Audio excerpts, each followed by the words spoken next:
नमस्कार, मैं हूं दीपाली राणा। आप देख रहे हैं फायदेमंद फंड्स और बंधन म्यूचुअल फंड प्रेजेंट्स ये खास शो हमारा को पावर्ड बाय बीएससी।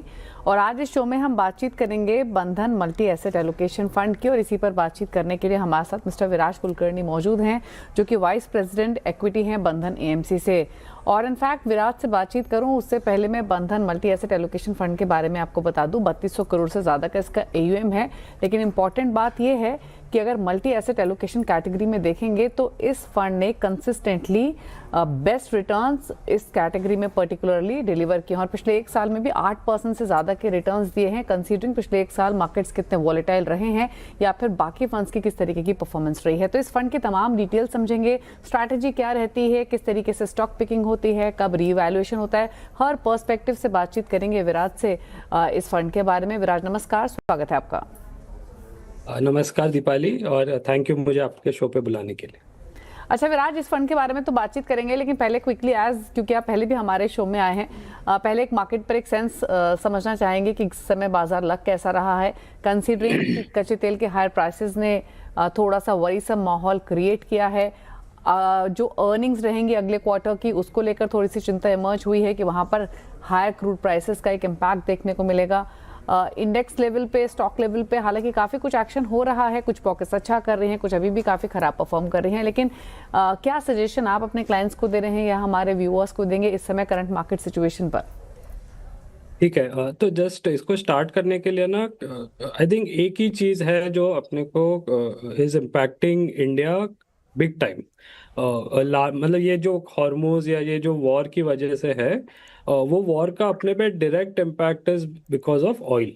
तो जो आपने कच्चे तेल की बात की, जब तक ये स्ट्रेट ऑफ हॉर्मोज बंद है, वो कच्चे तेल के भाव थोड़े ऊपर ही रहेंगे। अभी ये किसी को नहीं पता कि 100 रहेंगे, 110 रहेंगे, 120 रहेंगे, it's hard to predict. But जब तक ये वॉर खत्म होता नहीं है या एटलीस्ट ये स्ट्रेट ऑफ हॉर्मोज खुलता नहीं है, ऑयल विल रिमेन हायर।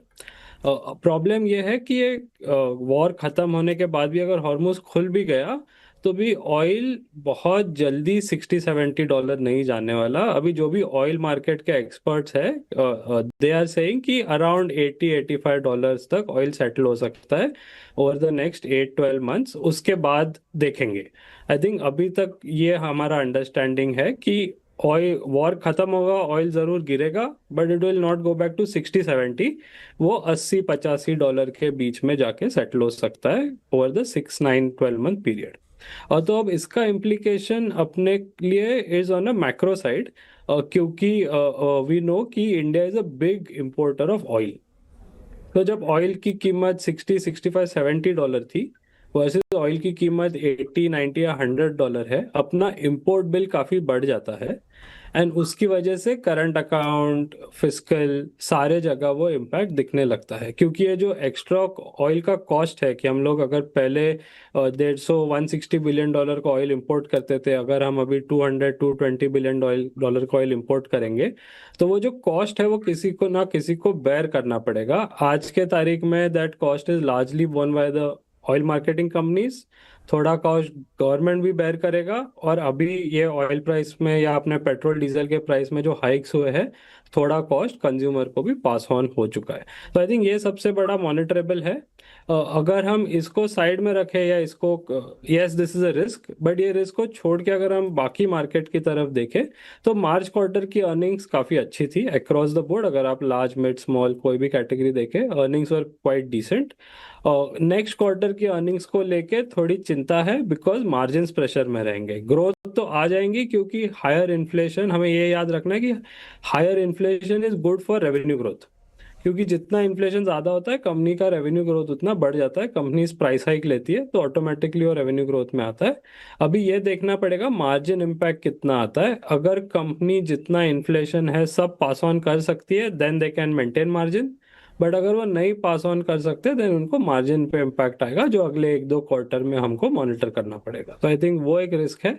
अगर हम वैल्यूएशन पे आए, तो एक बड़ी इंटरेस्टिंग चीज हुई है। अगर हम निफ्टी देखें, तो निफ्टी का जो मल्टीपल है, जो हम FY28, क्योंकि हमेशा मार्केट 2 ईयर फॉरवर्ड का मल्टीपल देखता है, तो FY28 बेसिस पे निफ्टी का आज का मल्टीपल 17 पी हो गया है। और अगर हम निफ्टी के टॉप 10 स्टॉक्स देखें, एक ये भी इंडेक्स है Nifty top 10 equal weight index, उसका FY 28 मल्टीपल 15 या 15.5 पी हो गया।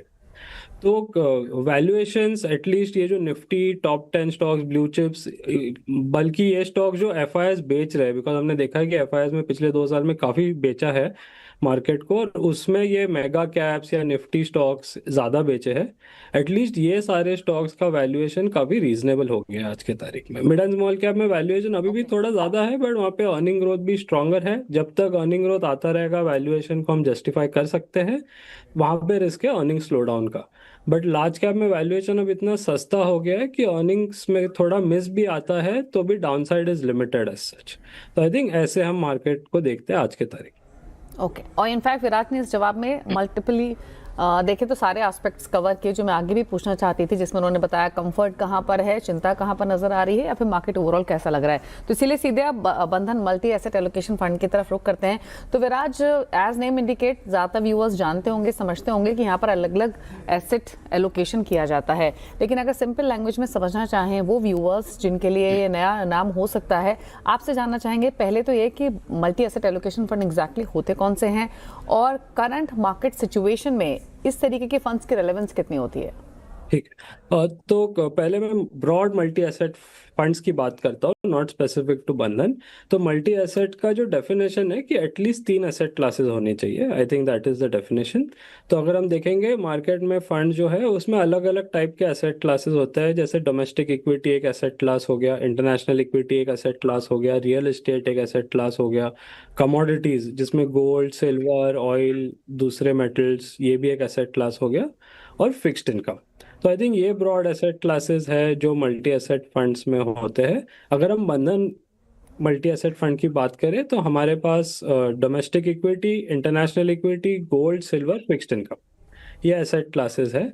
अब एक इन्वेस्टर को इसका क्या फायदा हो सकता है, तो आइडिया ये है कि अगर कोई अपना पैसा ये फंड में लगाता है, उसको एक स्पेसिफिक एसेट एलोकेशन में ये सारी एसेट क्लासेस मिलती है। तो जैसे फॉर एग्जांपल हम लोग कहते हैं वी हैव अ 50-25-25 फंड, मतलब 50% domestic equity, 25% dollar assets, 25% fixed income.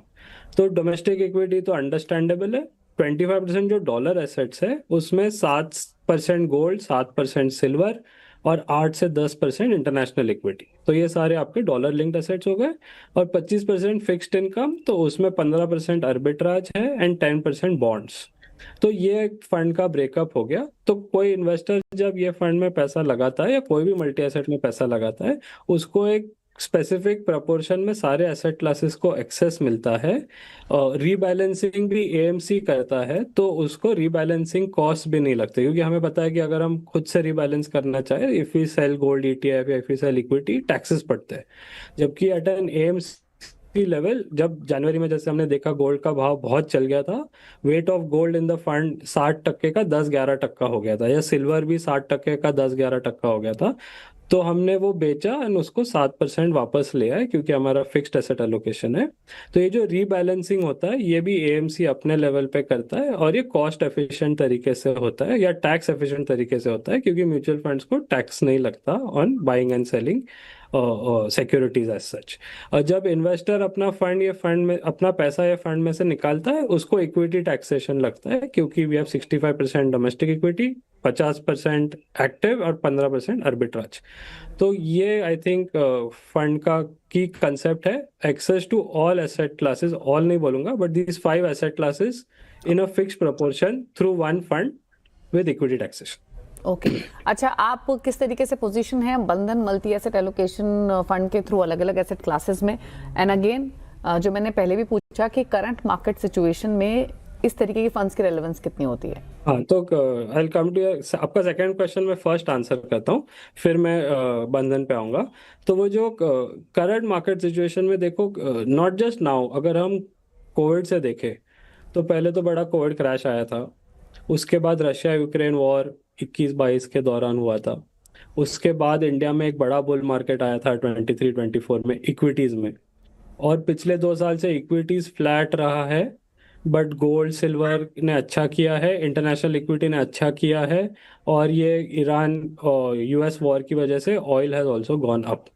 और तो अगर हम करंट एनवायरनमेंट या पिछले 5-6 साल का दौर देखें, तो markets have been very very volatile. It's बहुत ही अनसर्टेनिटी, जियोपॉलिटिक्स, पेंडेमिक्स, मतलब बहुत ही अनसर्टेनिटी भरा दौर रहा है।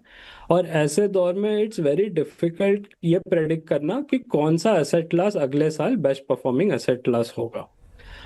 तो ऐसे कंटेक्स्ट में जब आपके पास एक फंड हो which has multiple asset classes, वो एवरी ईयर उसमें से कुछ ना कुछ काम कर जाता है। तो जैसे 23 में या 24 में डोमेस्टिक इक्विटी बहुत अच्छा किया, तो उसका बेनिफिट इन्वेस्टर्स को मिला। 25-26 में गोल्ड सिल्वर बहुत अच्छा किया विथ रुपी डेप्रिसिएशन, क्योंकि गोल्ड सिल्वर इंटरनेशनल मार्केट में भी अच्छा किया, लेकिन रुपी भी 84-85 का 94-95 हुआ, तो वो बेनिफिट भी मिला। एंड अगेन इंटरनेशनल इक्विटी पिछले 1.5 साल से बहुत अच्छा कर रहा है, not just US but x US market भी बहुत अच्छे कर रहे हैं। तो थ्रू दिस फंड वो एक्सपोजर भी इन्वेस्टर्स को मिलता है। सो द आइडिया इज कि इन सच एन अनसर्टन मार्केट, जब किसी को या बहुत कम प्रोबेबिलिटी है ये प्रेडिक्ट करने की कि नेक्स्ट ईयर कौन सा एसेट क्लास अच्छा करेगा, ये फंड आपको ये मल्टीपल एसेट क्लासेस को एक्सपोजर देता है। उसका नतीजा ये होता है कि in any sort of a market the fund can give you reasonable return. Reasonable का मतलब ये नहीं कि हर साल पॉजिटिव रहेगा, बट अगर निफ्टी 20% गिरता है, होपफुली फंड निफ्टी से आधा गिरेगा। अगर निफ्टी 20% चलता है, तो hopefully fund can capture 80-100% of Nifty return. तो ये दोनों साइड आपका अपसाइड कैप्चर रेशो बेटर होगा और डाउनसाइड कैप्चर रेशो कम होगा। तो that is the concept of this fund. अभी coming to specifically Bandhan multi asset allocation, जैसे मैंने बोला, हमने एक फिक्स्ड एसेट एलोकेशन का स्ट्रैटेजी अपनाया है। और द आइडिया इज कि अगर हम there are many funds which are dynamic also, हर चीज के प्रोज एंड कॉन्स है। अब डायनामिक फंड में कोई फंड मैनेजर कॉल ले सकता है कि अब मैं गोल्ड बढ़ाऊंगा, सिल्वर बढ़ाऊंगा, इंटरनेशनल इक्विटी बढ़ाऊंगा या डोमेस्टिक इक्विटी बढ़ाऊंगा, बट उसमें रिस्क भी बढ़ जाता है, क्योंकि हम जो डोमेस्टिक इक्विटी है वो तो एक्टिवली मैनेज कर रहे हैं, स्टॉक्स पिक कर रहे हैं।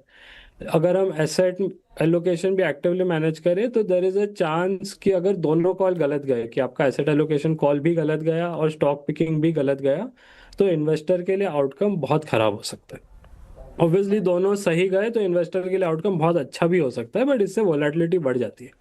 तो हमारा आइडिया ये है कि एसेट एलोकेशन को फिक्स्ड रखे और स्टॉक पिकिंग से अल्फा जनरेट करने की कोशिश करें। तो I think that's the thought process.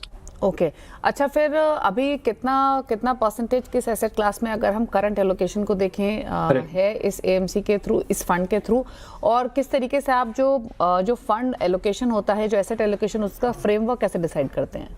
ठीक, तो ये फिक्स्ड एसेट एलोकेशन है। तो जब से हमने लॉन्च किया है, तो हमने फेब 24 में फंड लॉन्च किया था, तो उस टाइम पे हमने ये 4-5 एसेट क्लासेस का बैक टेस्टिंग किया था। द आइडिया वाज कि जो एसेट क्लास लॉन्ग टर्म में सबसे ज्यादा रिटर्न देता है, तो लॉन्ग टर्म में तो Nifty has been the best performing asset, या निफ्टी या डोमेस्टिक इक्विटी, जो 12-13-14% के रेंज में रिटर्न्स देता है ऑन अ कैगर बेसिस।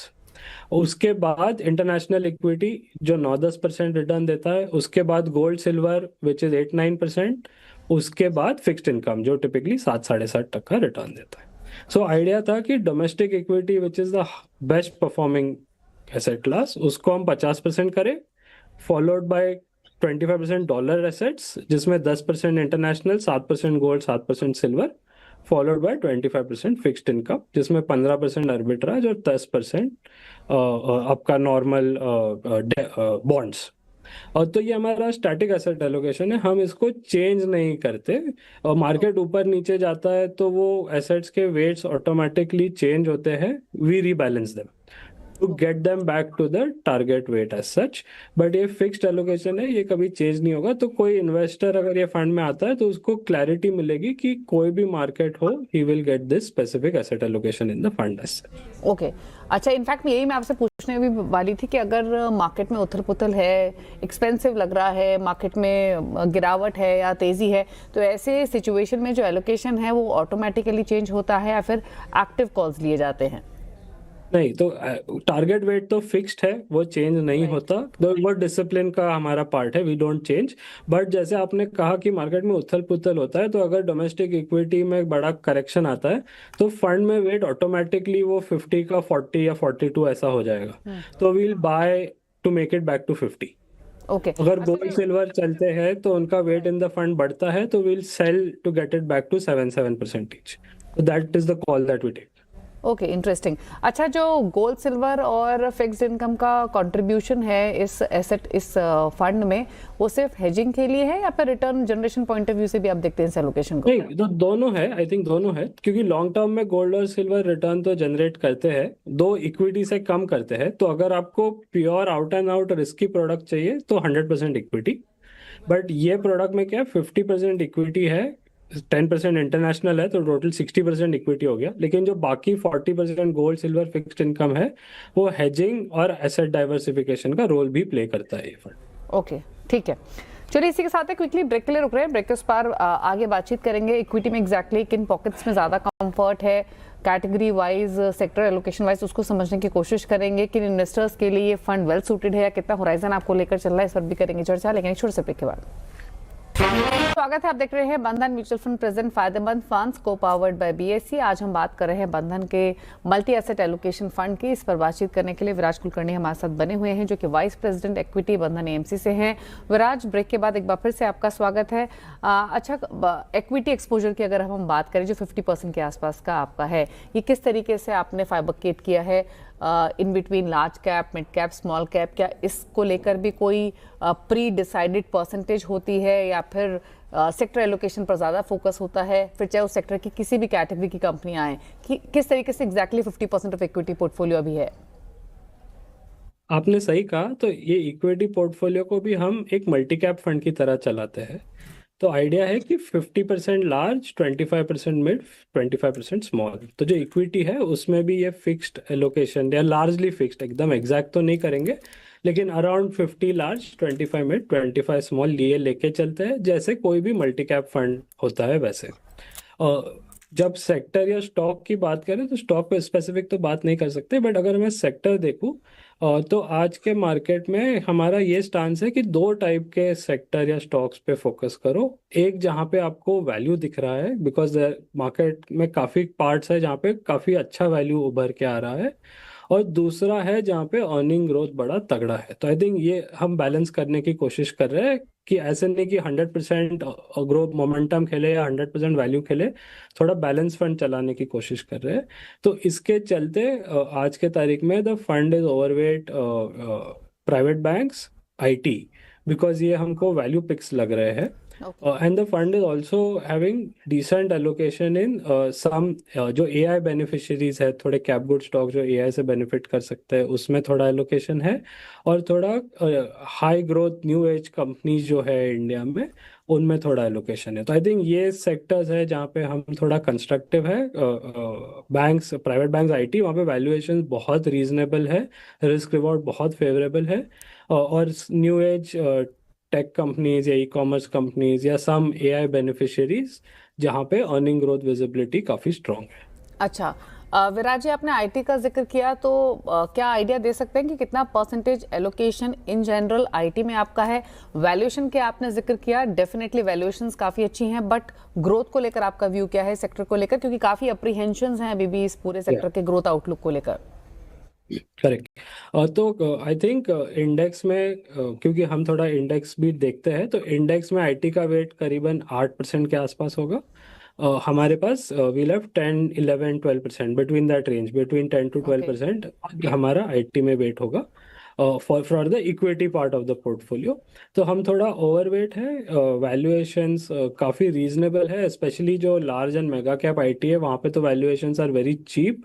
जो काफ़ी मेगा कैप आईटी है वो 15 पी से कम के मल्टीपल पे ट्रेड कर रहे हैं, तो वो काफ़ी एक्स ग्रोथ मल्टीपल पे स्टॉक्स ऑलरेडी ट्रेड कर रहे हैं। मिड कैप में भी, मिड कैप आईटी में भी जो बीच में फ्रॉथ था वो सारा फ्रॉथ निकल गया है, स्टॉक्स आर क्वाइट रीजनेबल।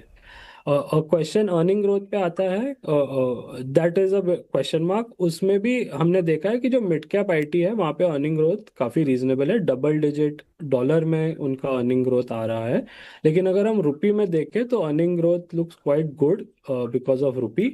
तो जैसे वो मेगा कैप आईटी कंपनीज भी है, उनका रुपी रेवेन्यू ग्रोथ ये क्वार्टर के लिए डबल डिजिट रहा है। ऑब्वियसली उसमें रुपी ने एक बहुत बड़ा रोल प्ले किया है, बट अगर रिपोर्टेड ग्रोथ देखें तो it is still quite okay. Worry है कि एआई की वजह से सेक्टर डिसरप्ट होगा ओवर द मीडियम टर्म। अभी इसका आंसर तो वी डोंट हैव, किसी के पास भी नहीं है कि एआई की वजह से आईटी रहेगा, पूरा ही डिसरप्ट होगा, आधा डिसरप्ट होगा, वी डोंट नो। बट हमारा आइडिया ये है कि आज के तारीख में जिधर वैल्यूएशन है, रिस्क रिवॉर्ड बहुत ही फेवरेबल है, क्योंकि वैल्यूएशंस ऑलरेडी इम्प्लाई कर रहे हैं कि सेक्टर ऑलमोस्ट एक्स ग्रोथ के करीब है। तो अगर सच्ची सेक्टर में ग्रोथ नहीं आता है तो may be there is some 10-15% downside, could be more, no one can know for sure, but reasonably 10-15% downside दिखता है। लेकिन अगर एआई वरीज नहीं प्ले आउट होते टू द एक्सटेंड जो लोगों को डर है, या एआई की वजह से नया काम आता है ये कंपनीज को जैसे प्रीवियस साइकिल्स में हुआ है, तो अपसाइड काफी अच्छा बन सकता है। तो risk reward is very reasonable, but ये सेक्टर है जिसमें क्वार्टरली मॉनिटरिंग लगेगी, क्योंकि अगर एआई ने सच्ची सेक्टर को डिसरप्ट किया देन वो डेड मनी भी हो सकता है। अच्छा, एक चीज़ और, अगर हम डेट पोर्शन को देखें, जो फिक्स्ड इनकम में आपका एक्सपोजर है, उसकी जो ड्यूरेशन स्ट्रैटेजी होती है वो यूजुअली कितनी रहती है, एक पार्ट। दूसरा ये कि अगर ओवरऑल पोर्टफोलियो को रीबैलेंसिंग की बात करें या रिव्यूइंग की बात करें, वो कब कैसे करते हैं आप? तो डेट का मैं एग्जैक्ट आंसर आपको नहीं दे पाऊंगा, बिकॉज जो डेट पार्ट है वो हमारी फिक्स्ड इनकम टीम मैनेज करती है। ओके। एंड उनका मैनेजमेंट काफ़ी डायनामिक रहता है, तो ऐसा फिक्स्ड नहीं है कि 5 ईयर ही लेंगे या 10 ईयर ही लेंगे या जीरो ही लेंगे। Depending on the interest rate view, अगर उनको लगता है इंटरेस्ट रेट ऊपर जाने वाला है तो वो ड्यूरेशन कट करेंगे, अगर उनको लगता है इंटरेस्ट रेट नीचे आने वाला है तो ड्यूरेशन बढ़ाएंगे, तो वो उनका कॉल है। अगर मैं रीबैलेंसिंग की बात करूं तो रीबैलेंसिंग ऐसा कोई स्पेसिफिक टाइम फ्रेम पे नहीं होता है। जब भी वी सी कि फंड का वेट जो है ऑफ एनी एसेट अपने टारगेट वेट से बहुत ज़्यादा दूर जा चुका है, कि मोर देन 2% फॉर एग्जाम्पल, हम उसको रीबैलेंस कर देते हैं। हम कोई ऐसा क्वार्टर या मंथ एंड का वेट नहीं करते। ओके। और एक फाइनल सवाल आपसे विराज, अगर कोई इन्वेस्टर इस फंड में एक्सपोजर लेना चाहे तो 3 चीज़ें क्विकली मैं आपसे पूछना चाहूँगी। एक तो टाइम होराइजन कितना रखे, रिस्क एपेटाइट उसका किस तरीके का होना चाहिए, और थर्ड कि अगर उसके पोर्टफोलियो में ऑलरेडी इक्विटी एलोकेशन है तो इस पर्टिकुलर फंड की जो जहाँ डिफरेंट एसेट क्लासेस मिल रही हैं उसका एलोकेशन कहाँ हो सकता है वो ओवरऑल पोर्टफोलियो में। ठीक है, तो आई थिंक हम जब भी इक्विटी की बात करते हैं, प्योर इक्विटी की, हम कहते हैं कि एटलीस्ट 5 इयर्स का टाइम होराइजन होना चाहिए। ये हाइब्रिड फंड है, तो इसमें 3 to 5 ईयर का टाइम होराइजन एक रीजनेबल टाइम होराइजन है। कि 3 ईयर के नीचे थोड़ा रिस्की हो जाता है। अगर आपका 3+ का टाइम होराइजन है then this is a good fund to be in. अगर मैं एक्सपेक्टेड रिटर्न की बात करूं तो एग्जैक्ट नंबर तो कोई नहीं दे सकता, बट हमारा एंडेवियर हमेशा यही है ये फंड में कि Nifty like return, but with lower volatility than Nifty. क्योंकि अगर हम ये इंडिविजुअल एसेट क्लासेस के रिटर्न का बैक टेस्ट करें in the proportion that we have, long term पे 11, 11.5, 12% का रिटर्न बनता है। निफ्टी का 13, 13.5% का रिटर्न बनता है। हमारा आइडिया ये है कि जो इक्विटी पार्ट अगर हम एक्टिवली मैनेज करें और उसमें थोड़ा अल्फा जनरेट कर पाए, तो होपफुली हम निफ्टी या slightly better than Nifty return generate कर सकते हैं। And obviously volatility should be lower than Nifty, because equity exposure domestic से 50 है, इंटरनेशनल 10 है, तो 60 है। तो जो दूसरे एसेट क्लासेस है वो डाउन मार्केट में फंड को प्रोटेक्ट करेंगे, कि जितना इक्विटी गिरेगा मे बी उससे कम फंड गिरेगा। सो ये थॉट प्रोसेस है या ये रिटर्न एक्सपेक्टेशंस है। टाइम होराइजन तो मैंने आपको बता दिया। आपका लास्ट जो सवाल था रिगार्डिंग जिसके पास ऑलरेडी इक्विटी है, तो फॉर अस या the way I look at it, ये जो फंड है ये किसी भी इन्वेस्टर का एक कोर होल्डिंग हो सकता है। क्योंकि जैसे इन्वेस्टर का पोर्टफोलियो में 60-70% कोर होल्डिंग होता है, 30-40% satellite, riskier, thematic, sectoral bets हम लेते हैं। तो ये कोर होल्डिंग का एक पार्ट है जहाँ पे ऐसे फंड्स में एक फंड के थ्रू आपको मल्टीपल एसेट क्लासेस को एक्सपोजर मिल रहा है। तो आपको जो एसेट एलोकेशन है उसका टेक केयर ये फंड कर सकता है एज सच। तो जो फ्लेक्सी होते हैं, लार्ज मिड होते हैं, अदर कोर कैटेगरीज होती है, वैसे ये मल्टी एसेट एक कोर कैटेगरी है जहाँ पे एक कैटेगरी में आपको मल्टीपल एसेट क्लासेस मिल रही है। एंड उसके बाद you can always have satellite, thematic, sectoral और other such ideas. Okay, well thank you Viraj, आप आए शो में और हर पर्सपेक्टिव से आपने इस फंड के बारे में हमारे व्यूअर्स को जानकारी दी। और जैसे विराज ने इनफैक्ट बताया भी कि यहाँ पर मल्टी एसेट अप्रोच आपको मिलती है, इंटरनेशनल एक्सपोजर मिलता है, डोमेस्टिक इक्विटीज़ का एक्सपोजर मिल रहा है, फिक्स्ड इनकम, गोल्ड सिल्वर यानी कमोडिटीज़ का भी एक्सपोजर है, और एक कोर पोर्टफोलियो होल्डिंग ये हो सकती है। किस एसेट क्लास में क्या अप्रोच है, कहाँ एलोकेशन, उसके बारे में भी तमाम details the. Thank you Viraj for being on the show. Thank you Deepali, thank you. और इसी के साथ इस खास शो में तो इतना ही। ब्रेक के उस पार भी खबरें जारी CNBC आवाज पर। नमस्कार।